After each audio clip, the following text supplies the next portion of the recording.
Bien, continuando con las partes internas de la computadora, vamos a ver ahora la memoria RAM. Ya no como concepto de lo que es una memoria de acceso aleatorio, sino como un componente concreto. Vamos a ver en sí la plaqueta de la memoria RAM.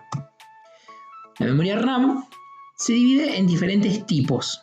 Primero surgieron las memorias DDR, que significa en inglés Double Data Rate, que sería doble tasa de transferencia de datos, es decir, que la tasa de transferencia de datos pasa a ser el doble de la tecnología anterior.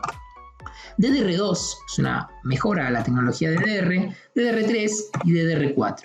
Hoy en día se utilizan en computadoras únicamente DDR3 y DDR4. DDR2 y DDR quedaron bastante obsoletas y hoy en día ya no se consiguen prácticamente en el mercado. Ahora, cuando hablamos de una memoria, por ejemplo, en el trabajo que me estuvieron enviando, estuvimos viendo sobre qué conceptos no se podían comprender a la hora de elegir una computadora o a la hora de armar o a la hora de comprar una computadora. Bien, estas serían algunas de las características que tiene, por ejemplo, esta memoria RAM en particular. Y hay varios conceptos que fueron marcados más comúnmente. Bueno, acá podemos ver varias cosas. Algunas son muy simples y otras por ahí requieren un poco más de detalle. La primera es la marca, línea Kingston, bien, es la marca del fabricante de esta placa. La línea HyperX Fury, bien, bueno, esa es la familia de la memoria RAM que se está usando. El modelo, para identificar esta memoria sobre otras memorias de la misma marca, bien, y de la misma familia. Ahora sí a lo fundamental, la capacidad total. Como habíamos visto, la memoria es para almacenar datos de forma temporal. Entonces, esta memoria tiene una capacidad de almacenamiento de 8 GB. Habíamos visto antes que los gigabytes es una unidad de almacenamiento, ¿bien? Entonces, en este caso, esta memoria tiene una capacidad de almacenar datos de 8 GB. Recordemos, las memorias RAM son memorias volátiles, es decir, sus datos no son guardados para siempre, sino que se guardan por una cantidad determinada de tiempo. Y ese tiempo se va a determinar mientras que se esté utilizando la computadora y se esté utilizando el programa o el juego determinado que esté ocupando en este caso la memoria RAM. Mientras más memoria RAM tenga una computadora, más procesos voy a poder ejecutar al mismo tiempo. ¿Qué quiere decir esto? Mientras más memoria RAM tenga, voy a poder hacer más cosas con la computadora al mismo tiempo. Bien, otra de las características, la velocidad. Habíamos visto anteriormente dos unidades de almacenamiento y unidades de velocidad. En este caso, ¿qué quiere decir eso? Bueno, esos 8 GB, que es capacidad de almacenamiento, capacidad que puede guardar esta memoria RAM, se va a ingresar y a salir los datos a una velocidad de 1.6 GHz o, expresado de otra forma, 1600 MHz. Bien, cuando vemos unidades de transferencia hemos visto más o menos cómo se armaba un dato, bien, cómo funcionaba el sistema binario y bueno, en base a eso, cómo se maneja esto de los hertz dentro de la memoria RAM. Si no viste esto, te recomiendo que vuelvas a la clase anterior y veas lo que habíamos visto de lo que serían unidades de medida y unidades de almacenamiento. En caso que no lo ubiques, te lo voy a dejar en la parte de la descripción de este video. También vamos a ver lo que sería la tecnología DDR. Bien, en este caso nos aclara que esta es una memoria de tipo DDR3. Importantísimo, en el video anterior habíamos visto la placa madre y en la placa madre nosotros tenemos diferentes tipos de placa madre con diferentes conectores. La memoria DDR4 tiene unas prestaciones superiores sobre las memorias DDR3 por lo general. Entonces, si yo tengo una placa madre que tiene conector para memoria DDR3, no puedo bajo ninguna circunstancia instalarle una memoria DDR4. Porque los conectores, estos pines en forma de peine que tiene la parte de abajo de la memoria, no coinciden, son diferentes. Entonces serían incompatibles una memoria DDR3 con una placa madre que soporte memorias DDR4 y viceversa. Tasa de transferencia. Bueno, acá nos traduce lo que habíamos visto de la velocidad en las unidades de medida de almacenamiento y me dice que la transferencia va a ser de 12.800 MB por segundo, o dicho de otra forma, 12,8 GB por segundo. Es decir, que esta memoria tiene una velocidad de transferencia de 12 GB,8 por segundo. en un segundo transfiere esa cantidad de datos. La latencia. Esto solamente es importante si vas a armar una computadora para jugar juegos, ¿bien? O para alto rendimiento. La latencia es la demora que tiene, por decirlo de alguna manera, la memoria RAM desde que recibe una orden hasta que la cumple.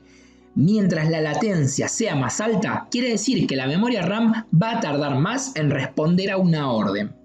Esto está expresado en una unidad de tiempo muy chiquitita, es decir que por más que tengas una memoria RAM con una latencia alta, si no la vas a sobreexigir o no vas a hacer juegos de competición o algo muy extremo, no es importante fijarse en este dato. Bien, de vuelta, este es solamente por si te vas a armar una computadora para gaming, lo que se llama para hacer juegos profesionalmente o de alto rendimiento, de competencia, bien, o estés obsesionado por lo que se conocen como los FPS o los frames por segundo.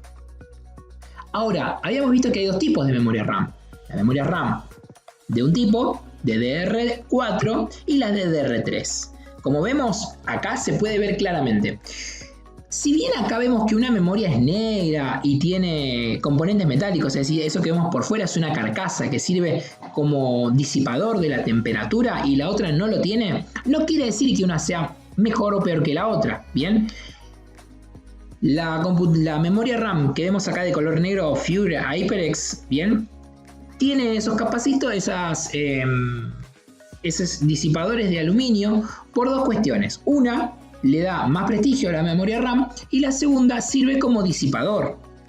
Vamos a ver memorias DDR3 que tengan disipadores, memorias DDR3 que sean como la que vemos en la parte de arriba de la pantalla, que sean verdes, que no tengan nada, y vamos a ver también memorias DDR4 que tengan una cubierta de aluminio de disipador y otras que no lo tengan. Eso depende del modelo y las prestaciones de cada una de las memorias.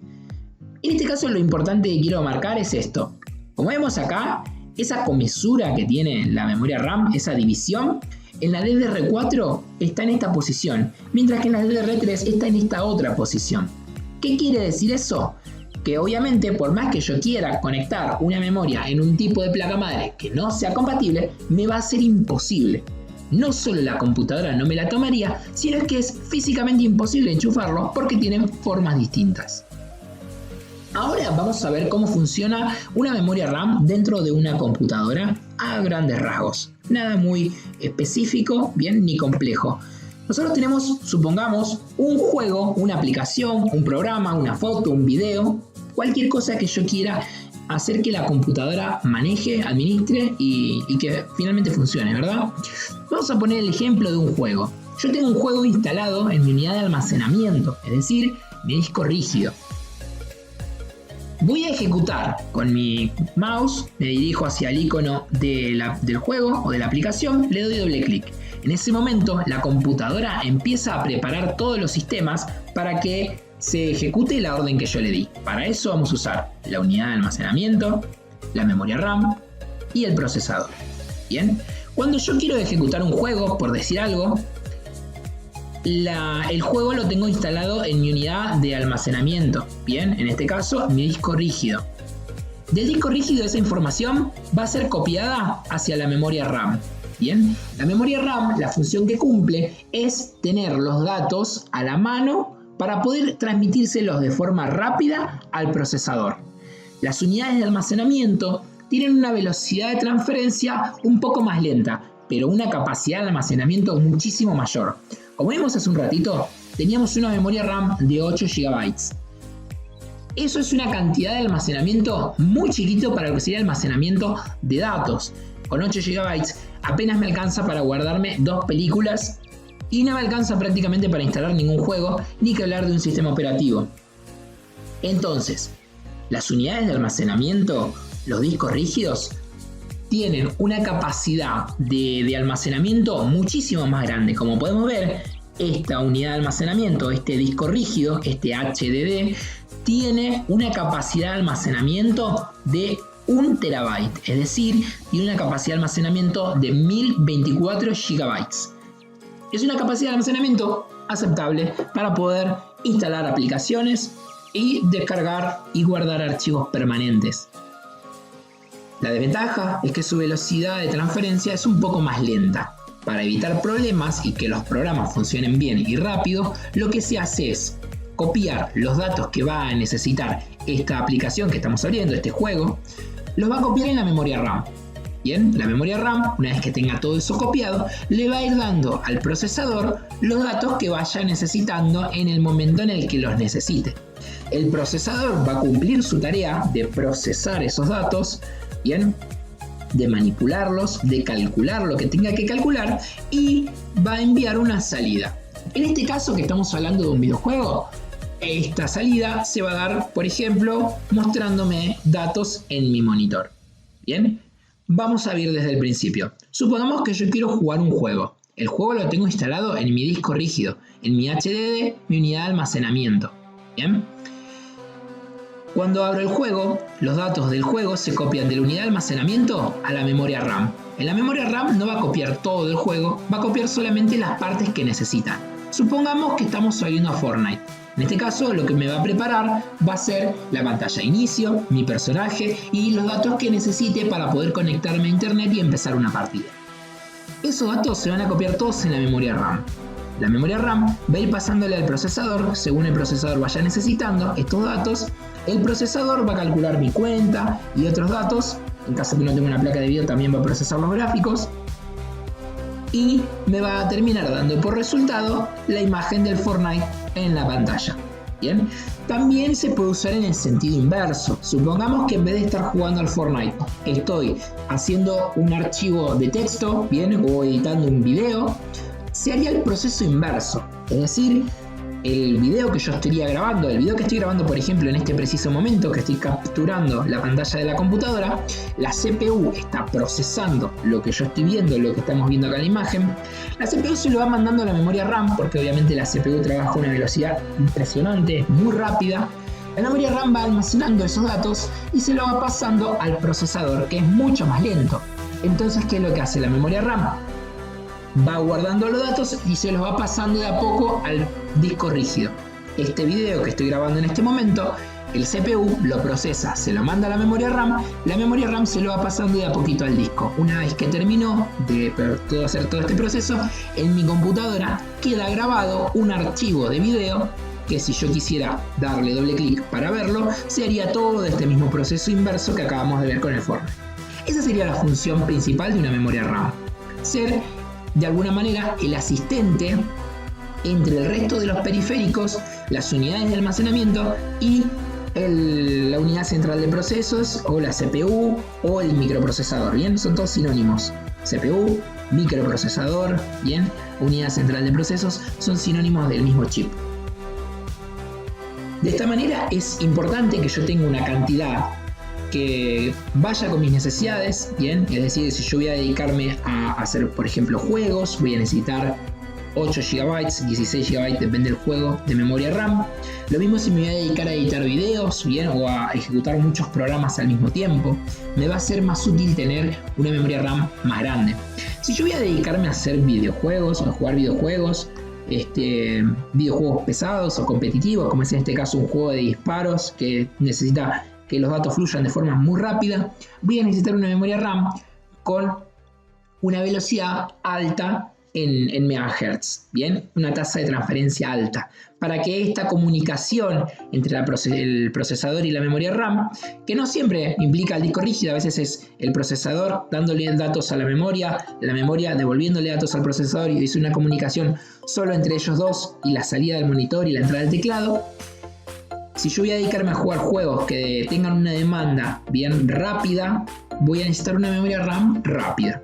Si mi computadora la voy a usar para juegos que no tengan tanta demanda de velocidad o la voy a usar para trabajos o para navegar en internet, la velocidad de transferencia de la memoria RAM ya no es algo tan importante, al igual que la cantidad de datos que pueda almacenar mi memoria RAM. Bien, bueno, ese sería el esquema general en cómo se conectan estos tres componentes de la computadora: unidad de almacenamiento, memoria RAM, procesador. Todos estos de vuelta se comunican a través de la placa madre.